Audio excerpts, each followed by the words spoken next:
नमस्कार दोस्तों, हमारी series how can a government employ become wealthy के फर्स्ट एपिसोड में आज इस सीरीज के पहले एपिसोड में हम एक क्रूशियल और इम्पॉर्टेंट स्टेप लेंगे जो कि है understanding your current financial situation. It means हम आज पता करेंगे कि आप फाइनेंशियली कहाँ स्टैंड करते हो। आज हम अपनी औकात को समझेंगे। आज हम वेल्थ बिल्डिंग की फाउंडेशन यानी नींव रखने जा रहे हैं। तो अगर आप चैनल पर पहली बार आए हैं तो हमारे चैनल को सब्सक्राइब करें ताकि कोई वीडियो आपसे मिस ना हो पाए। तो शुरू करते हैं आज के इस वीडियो को।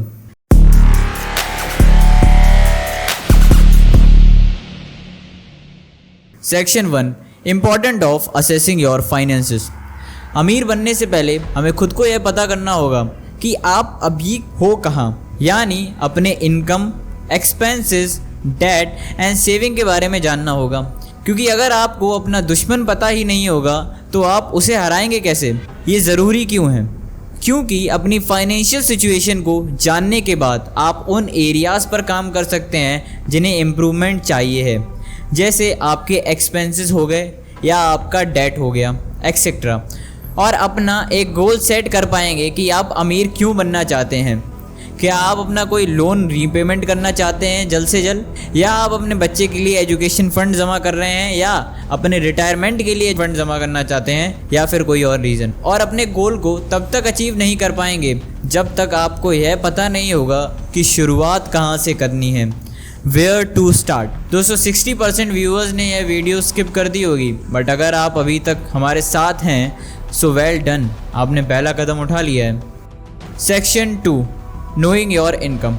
आइए सबसे पहले अपनी इनकम के बारे में जानते हैं। एज अ गवर्नमेंट एम्प्लॉय या फिर एज अ कॉर्पोरेट एम्प्लॉय, जहाँ तक है आपकी इनकम फिक्स्ड होगी, बट यहाँ पर हम सारी इनकम लिस्ट करेंगे, चाहे वो आपकी मंथली सैलरी हो या आपके बोनसेस या फिर आपकी कोई साइड इनकम। आप एक लिस्ट बनाइए जिसमें आप अपनी सारी इनकम्स को नोट डाउन करिए, यानी जितना पैसा आपके पास आ रहा है मंथली या ईयरली उसको नोट डाउन करिए। Section 3, understanding your expenses. आइए खर्चों के बारे में बात करते हैं। यह दो तरीके के मेनली होते हैं। Number 1, fixed expenses.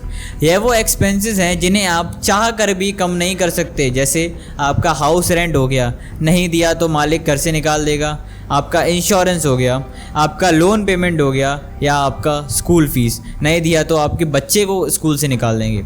दूसरा होता है वेरिएबल एक्सपेंसेस, जैसे groceries, dining out, entertainment etcetera. तो हम सबसे पहले अपने खर्चों को लिस्ट करेंगे, अपने खर्चों के बारे में जानेंगे। जो भी आपके एक्सपेंसेस हैं उन्हें आप एक पेपर पे नोट डाउन कर लीजिए। Section 4, evaluating your debt. Loan तो आपके पास होगा ही, आपने अलग अलग रीजंस के लिए लोन लिया होगा, नो मैटर व्हाट। लोन का टोटल अमाउंट पता करने के बाद वो बहुत ईजिली मैनेज किए जा सकते हैं, जो कि आप अभी तक नहीं कर रहे थे। बट फाइनेंशियल एजुकेशन अड्डा के सीरीज़ के बाद आप अपने लोन को बहुत ही ईजिली मैनेज करेंगे। एक लिस्ट में अपने सारे डेट लिखिए, जैसे आपका credit card loan, student loan या education loan, personal loan and home loan, या फिर आपकी कोई उधारी, आपने अपने दोस्तों से कुछ उधार लिया हो। और इन लोन का इंटरेस्ट रेट अलग अलग नोट कर लीजिए, जिससे हमें यह पता रहेगा कि किस लोन का इंटरेस्ट रेट ज़्यादा है तो यह लोन मिस नहीं होना चाहिए। क्योंकि अगर ये लोन मिस हुआ तो इसका जो इंटरेस्ट रेट है वो ज़्यादा होने की वजह से हमें और ज़्यादा अमाउंट पे करना पड़ेगा, जो कि हम नहीं चाहेंगे कि हमें एक्स्ट्रा अमाउंट पे करना पड़े। अगर आप अभी तक वीडियो में बने हुए हैं, it means you want to become wealthy. इसी बात पर हमारे वीडियो को लाइक कर दें। Section 5, savings and investment. Savings तो आपने की ही होगी। आपने अभी तक जितनी भी सेविंग्स और इन्वेस्टमेंट की है उसे नोट डाउन कर लीजिए, चाहे वो रिटायरमेंट फ़ंड हो, एमरजेंसी फ़ंड हो या एजुकेशन फ़ंड। एक एक्स्ट्रा बात आपको बता देता हूँ कि हर एक व्यक्ति के पास कम से कम 3 से 6 महीने तक का एमरजेंसी फ़ंड होना ही चाहिए। जैसे एक लाइव एग्जांपल मैं आपको देता हूँ। अभी कोविड आ गया था तो लोगों के पास अपना घर का खर्चा चलाने के पैसे नहीं थे। ऐसा क्यों हुआ? क्योंकि उनके पास एमरजेंसी फ़ंड नहीं था। तो ऐसा आपके साथ कभी ना हो तो 3 से 6 महीने तक का एमरजेंसी फ़ंड अपने पास ज़रूर रखें। Section C, setting goals. इतना सब करने के बाद आपको अपनी करंट सिचुएशन पता लग जाएगी, आपको अपनी कमियां दिख जाएंगी और अपनी औकात का अंदाज़ा लग जाएगा।